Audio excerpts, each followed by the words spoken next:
There is a story from the Washington Examiner that is really important today.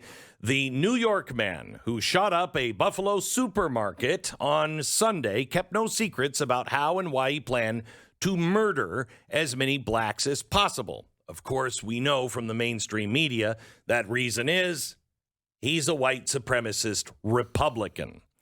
However, that doesn't seem to be true. The corporate media has, from the very get-go, tried to associate him with the Republicans, say that he's a conservative, say that he got all of his training from Tucker Carlson.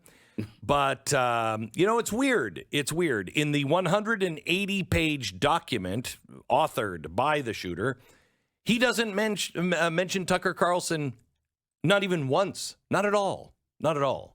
There is one mention of Fox News, and it's an infographic showing the top Fox News hosts, such as Maria Bartiromo and Greg Gutfeld, as being Jewish. He then also says Rupert Murdoch is a Christian Zionist who may have Jewish ancestry, although it's never been publicly admitted. So, another thing, Ben Shapiro is mentioned multiple times, including as an example as the rat of the Jewish people. Oof. So, gosh, that doesn't sound conservative to me, doesn't sound Republican, doesn't sound like he's learned anything from anybody that is on the right. Moreover, he has described himself as an ethno-nationalist and eco-fascist national socialist. He loathes libertarianism and conservatism in particular. Ask yourself, I'm quoting from him, truly, what has the modern conservative managed to conserve? Not a thing has been conserved other than corporate profits and the ever-increasing wealth of the 1% that exploit the people for their own benefit. Does that sound at all like a Republican? He sounds like the president of the Republican Party. He does. Doesn't he? Conservatism is dead, thank God. Now let's bury it and move on to something of worth. The shooter admits he's a socialist depending on the definition. Now listen to this. He wrote, worker ownership of the means of production? Well, it depends on who those workers are, their intentions, who currently owns the mean of production, their intentions, and who currently owns the state and their intentions. So in other words, if the workers are black, no, they shouldn't own that. If the government is black, no, they shouldn't be into owning all of the means of production. But if it's a white nationalist government, I'm all in. Does that sound like somebody that likes the Constitution? The diatribe implies those workers better be white Gentiles who worship Mother Earth. Now, here is where he really starts to bring in his environmentalism, which is so incredibly conservative.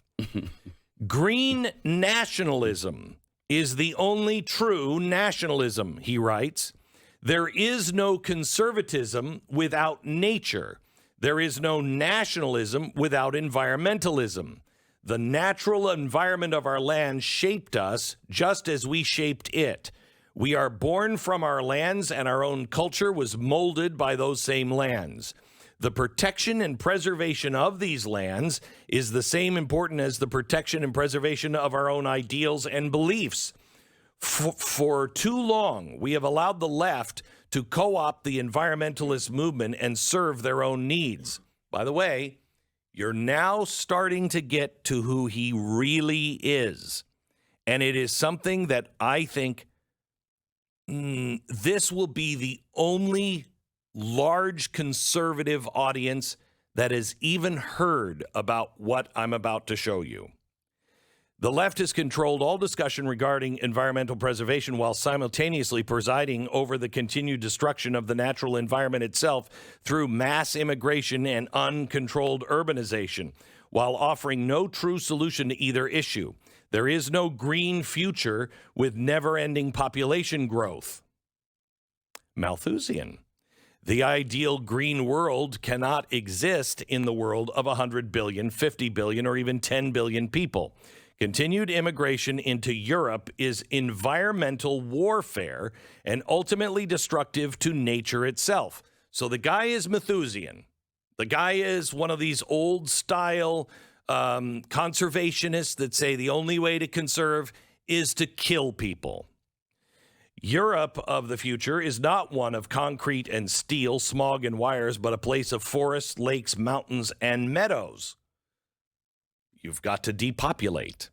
Not a place where English is the de facto language, but a place where every European language, belief, and tradition is valued. Let me say this again. Does anybody recognize it yet? Not a place where English is the de facto language, but a place where every European language, belief, and a tradition is valued.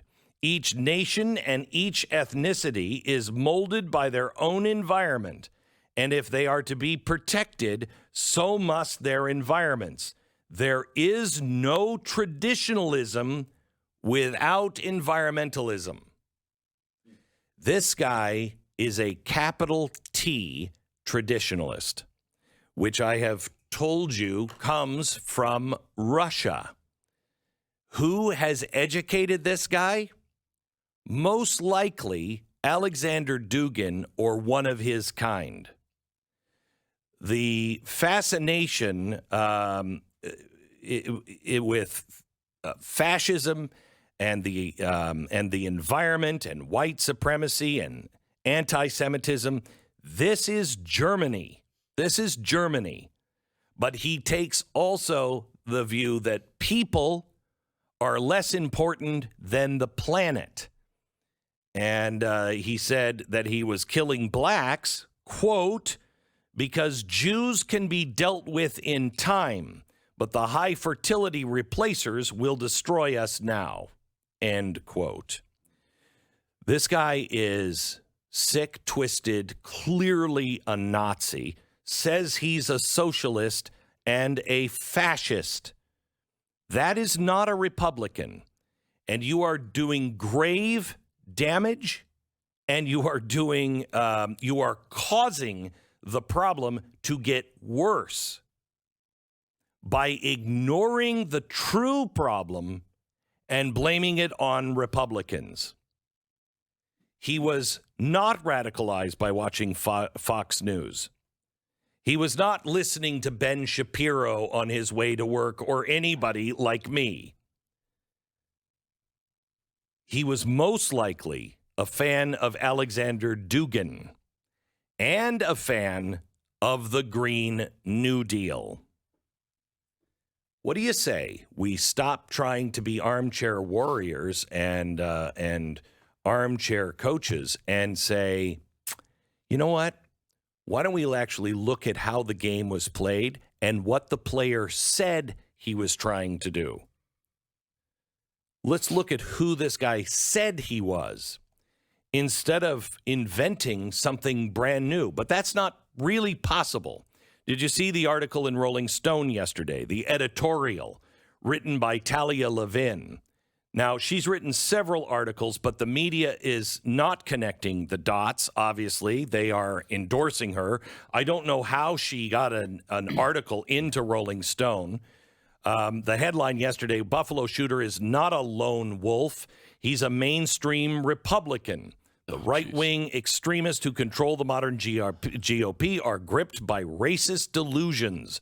The shooter is just the latest to act on it. Okay, so how can she go into this? I'm not even going to give you the article. This is the only article that she's ever written for Rolling Stone. So who is she?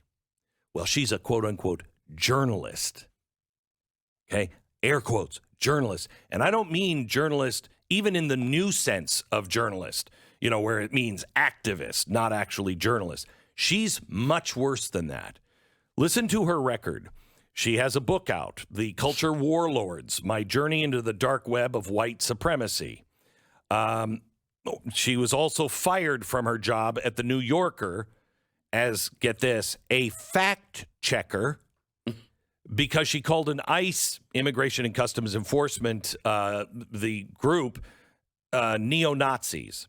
She said there was one ICE person that had a neo-Nazi tattoo.